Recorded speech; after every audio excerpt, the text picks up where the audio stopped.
টি-20 বিশ্বকাপে অংশগ্রহণকারী থেকে দর্শক বনে যাওয়া বাংলাদেশ শেষ পর্যন্ত আন্তর্জাতিক ক্রিকেটে ফিরতে যাচ্ছে 3 মাস পর। সবশেষ সিরিজে ক্যারিবীয়দের বিপক্ষে শেরে বাংলার উইকেটে স্পিনাররা একছত্র দাপট দেখালেও পাকিস্তান সিরিজে উইকেটে পরিবর্তন আনতে চায় স্বাগতিকরা।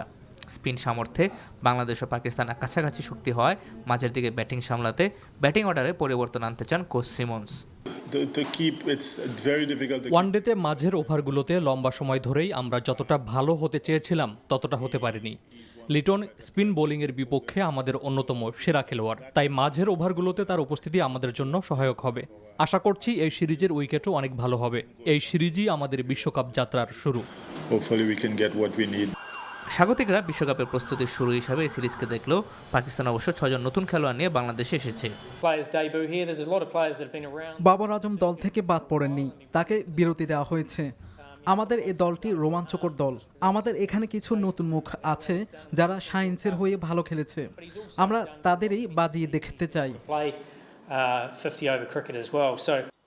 ঘরের মাটিতে পাকিস্তানের বিপক্ষে সবশেষ 2015 সালে ওয়ানডে সিরিজ খেলেছিল বাংলাদেশ।